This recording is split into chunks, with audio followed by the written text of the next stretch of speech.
Okay, here we have the 2010 Mazda 6, and just completed the on-site inspection. Here, let's do a quick walk-around video, and I still need to take pictures of the undercarriage. So at first glance, the vehicle presents very well.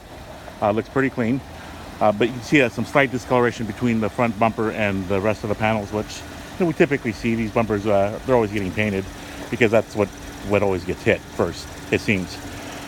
When I touch the paint, it's nice and smooth, so it looks like they've applied some wax to it. The lenses are nice and clear. Okay, here's the front bumper area. We just got a little nick here, or a rock chip. Going in the engine bay, it's pretty clean. Insulation is good. Sometimes I see that chomped away, like by rodent damage. I like to check for that. Also take a look at the belts and the hoses. Fluid levels were okay. Looks like in pretty good shape. Appears to be well maintained. I didn't see any sludge when I removed the cap here.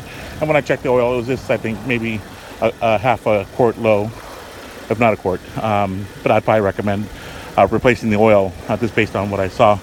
I've already tested the battery. That checked out good. Starter was good, and so was the charging system.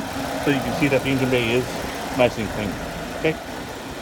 Also check the bolts here to see if they're chipped.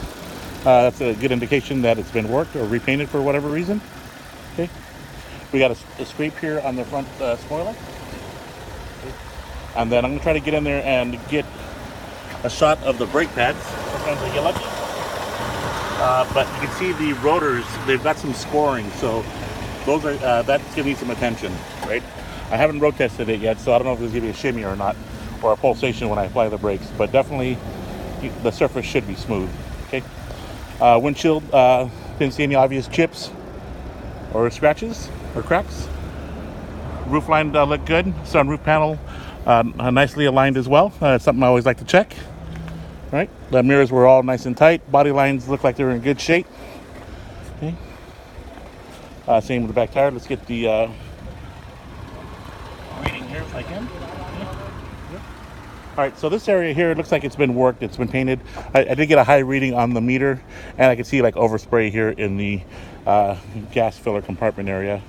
But it looks good. I mean, I think there was an angle where I stood where I could see maybe a slight shade difference, but it's nothing obvious while I was looking at it today. Taillights are nice and secure. Matting and the trunk, it looks like it's in good condition. I've already checked to make sure that the tools and the spare tire is there, and the spare tire does have air. So in an emergency, you should be covered. All right. We got some curb rash here on the rims. And we got the tires, and we'll try another look here on the brake pads, see if we can get something. All right. Walking around here, and here on the right door, there is some significant damage here. Looks like it's just been pushed in. So it starts from here to here. So it's roughly over, I'd say about 14 inches, and then it lightens up here a little bit. Okay, so there was that. And again, the mirror was nice and tight. Let's take a look inside. Engine sounds, I don't hear any abnormal engine noises like a heavy rocker noise or from the bottom of the engine.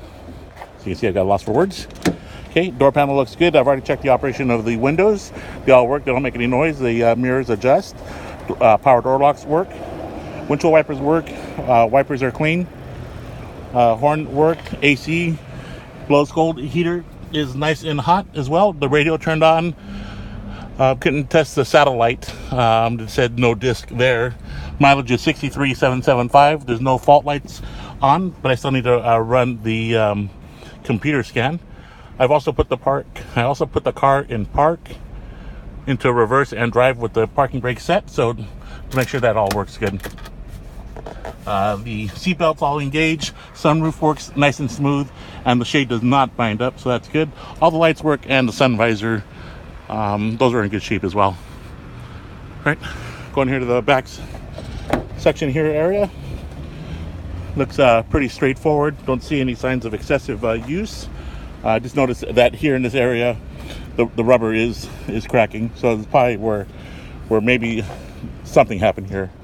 Because the paint meter readings are consistent with signs of repaint because of the overspray, and now I see this trim piece as well that's cracking and deteriorated. Headliner is in good shape, and all that's left is taking the shots of the underside and doing the road test. Oh, and I forgot to show you this as well. The trunk lid has this chipping here as well. Okay, and one last view. That's it.